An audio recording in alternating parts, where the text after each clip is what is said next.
সমর্থন করছি, কিন্তু তখন তো মনে হয়নি যে সিকিউরিটি গোটা পৃথিবীতেই ল্যাপস হয়। আমি শুধু এটাই বলতে চাইছি যে সিকিউরিটি একদম ফুলপ্রুফ পৃথিবীর কোথাও করা সম্ভব নয়। যদি কোথাও সিকিউরিটি ল্যাপস হয়ে থাকে সেটা নিয়ে নিশ্চয়ই সরকার কিছু ভাবছেন, সরকার কথা বলবেন। কেননা একটা জিনিস এখন দিনের আলোর মতন পরিষ্কার হয়েছে সুমনদা, যে গত 20 এপ্রিল থেকে যে ওখানকার সদ্য নির্বাচিত সরকার, যেটা কিনা সুপ্রিম কোর্টের রায়তে নির্বাচনকে আমাদের এগিয়ে আনতে হয়েছিল, তাবড়ো সব মিলিটারি পার্সনরা যেটা মানা করেছিলেন সোজাসুজি, তার সত্ত্বেও করতে বাধ্য হতে হয়েছিল সুপ্রিম কোর্টের রায়ের জন্য। তার ফলে যে সরকারের ছিল সেই নির্বাচন তোমরাও করতে চেয়েছিলে, কাউকে না জানিয়ে। আমি তোমার না জানানোর পাঠে আসছি, কিন্তু অমিত শাহ যখন 370 রদ করলেন তখনই বলেছিলেন যে পরের স্টেপ হচ্ছে গণতান্ত্রিকভাবে নির্বাচন করা। একদম তোমাদের প্রতিশ্রুতি পরের দিনই নয়, পরের স্টেপ, কিন্তু পরের দিনই নয়। আমি 100 বার একমত, কেননা ওখানে চিরস্থায়ীভাবে একটা কেন্দ্রীয় সরকারের শাসন ওরকম ভাবে চলতে পারে না। কিন্তু নির্বাচন নিয়ে আমাদের কিছু দলগত এবং অনেক দলেরই আপত্তি। তুমি কোন অংশে দায়ী করছো আমি যেটা ওমর আব্দুল্লাহ সরকারকে? না, একদমই 20 এপ্রিল সাধারণত বৈশারণে, যেখানে মানে বৈশারণ যেখানে এই এলাকাটা, যে সেই জায়গাতে সিকিউরিটি পার্সোনেলদের কথা অনুযায়ী এখনো পর্যন্ত যা সামনে এসেছে তাতে এটা পরিষ্কার যে ওখানে কোনো কিছু নিয়ে যাওয়া, মানে কোনো এইড নিয়ে যাওয়া খুবই কঠিন। এবং সেই জন্য প্রত্যেকবার অমরনাথ যাত্রার আগে ওই জায়গাটা পরিষ্কার করা, এবং লোকাল যারা গভর্নমেন্ট বা যারা ওটাকে চালান অথরিটি, তারা সঙ্গে সঙ্গে সেটা সেনা এবং আরো যত এজেন্সিজ আছে তাদের সঙ্গে কথা বলেন। কিন্তু এইবারে প্রথমবার, এতদিনের মধ্যে এইবারে প্রথমবার এরম একটা পরিস্থিতিতে 20 তারিখে ওটা খোলা হয়েছে, অর্থাৎ 20 তারিখে ওটা খুলে দেওয়া হয়েছে। 22 তারিখের এই ইনসিডেন্টস, এই দুর্ঘটনা, এই 20 তারিখে যে খোলা হবে, ওখানকার সেনা কমান্ডার বা সেনা কমান্ড্যান্ট কেউ জানতেন না, লোকাল অথরিটি ওটাকে খুলেছেন। এটা একটা খুব গুরুতর নেগলিজেন্স ওনাদের পার্টে। কিন্তু এখন দেশ এক হয়েছে, এই নিয়ে রাজনীতি করার সময় নয়। যদি ওনাদের কোনো ভুলও হয়ে থাকে, তবুও ভারতীয় জনতা পার্টি শুধু নয়, সমস্ত দেশ যারা আমাদের বিরোধী দল বা আমাদের যারা বিরোধিতা করেন, অভিযোগটা করলে মারাত্মক অভিযোগ দেবজিৎ, আমি যদি সত্যি এটা হয়ে থাকে। কিন্তু আমি বলছি এখানেই তো লেফটেন্যান্ট গভর্নরের রোল, তিনি কি করছিলেন তিনিও জানতেন না, তাকেও জানানো হয়নি। ওনারা জানাননি, এটাই একটা অদ্ভুত ব্যাপার। লোকাল অথরিটি, লোকাল লোকেরা, লোকাল যারা অ্যাডমিনিস্ট্রেশন চালাচ্ছেন তারা খুলে দিয়েছেন। তারা ওখানে লোকাল যারা বা ওই ট্যুর অপারেটর তাদের সঙ্গে কথা বলেছেন, কিন্তু লেফটেন্যান্ট গভর্নর জানেন না এবং সেন্ট্রাল গভর্নমেন্টের কোনো পার্ট জানেন না। আরো শুনবেন, স্পেশাল যে পুলিশ, যেটা ওই কাশ্মীর স্টেটে যারা এখানকার ব্রিগেডিয়ার বা যারা ওখানে অপারেশন করেছেন, বিএসএফ এর যারা পুরনো বড় কার্যকর্তা, তারা সবাই জানেন।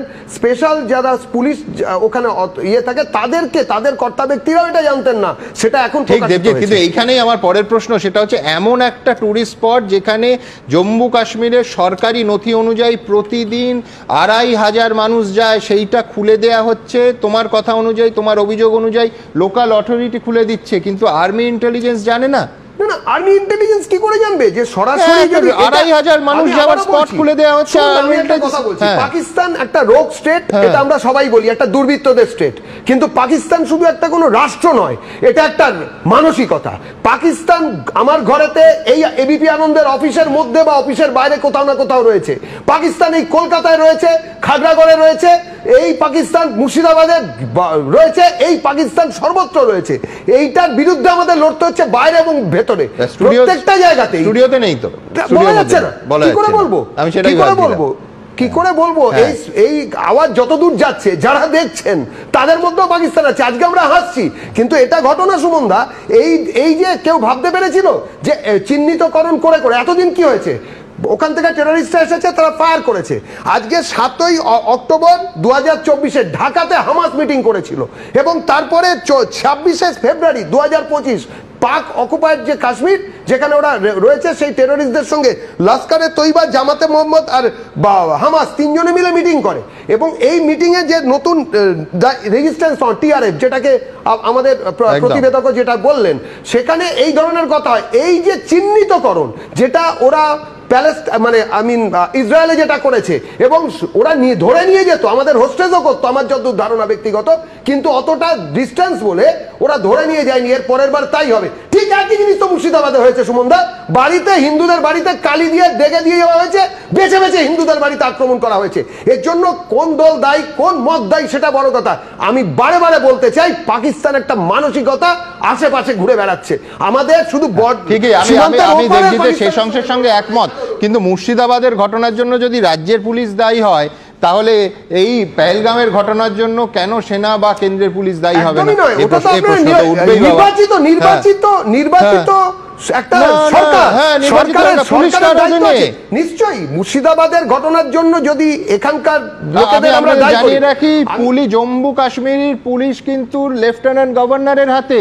জম্মু কাশ্মীর পুলিশ ওমর আবদুল্লাহকে রিপোর্ট করেন না।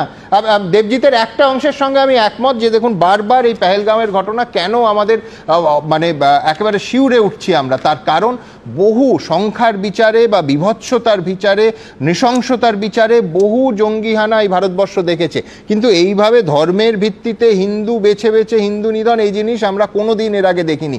এমনকি একজন সাহসী মুসলমান যুবক, একজন ঘোড়াওয়ালা সামান্য বাধা দেওয়ার চেষ্টা করেছিলেন, তাকে কাফের বলে গুলিতে ঝাঁঝরা করে দিয়েছেন। আমি বলছি এইটাই হচ্ছে ইসলামিক মৌলবাদের, ইসলামিক ফান্ডামেন্টালিজমের ভয়ঙ্কর ভয়াবহ রূপ। যে কোনো মৌলবাদ সমানভাবে পরিত্যাজ্য। পাশাপাশি দেবজিৎ যে কথাটা বলল সেটা হচ্ছে, বিষয়টা খুব পরিষ্কার, পাক অধিকৃত কাশ্মীরে বসে এটার ব্লুপ্রিন্ট তৈরি হয়েছে, এইটাই এখনো পর্যন্ত শোনা যাচ্ছে, যেটা নিঃসন্দেহে মারাত্মক। কিন্তু পাশাপাশি দেবজিতের একটা অংশ আমি মানছি না, তার কারণ হচ্ছে প্রত্যক্ষদর্শীরা বা যারা কাশ্মীর গেছেন তারা প্রত্যেকে জানেন যে ওই যে 7 কিলোমিটার রাস্তা পেরিয়ে এই ভ্যালিতে পৌঁছানো হয়, সেখানে একটা সেনা ছাউনির সামনে দিয়ে যেতে হয়, সেনা স্টেশনের সামনে দিয়ে। আমি বলছি যে ধরে নিচ্ছি আমি, দেবজিৎ মারাত্মক অভিযোগ করেছে প্রথম কথা, যে একেবারে কাউকে না জানিয়ে জম্মু কাশ্মীরের ওমর আবদুল্লাহ সরকার তারা খুলে দিল এই জায়গাটা, সেটা কারুর কাছে ইনফরমেশন রইল না। কিন্তু যখন প্রায় 2500 লোক প্রতিদিন সেনা ছাউনির সামনে দিয়ে যাচ্ছে, সেখান থেকে তো আর্মি ইন্টেলিজেন্সের কাছে খবর যাবে। আমি জানি না, কিন্তু আবার আই রিপিট, দেবজিৎ অত্যন্ত গুরুত্বপূর্ণ এই অভিযোগটা করেছে। আমি এইখান থেকে কিভাবে এই গোটা হামলা নীল নকশাটা তৈরি হয়েছিল, কি খবর পাওয়া যাচ্ছে না এখনো পর্যন্ত, সেই প্রতিবেদনে যাব। দেখুন।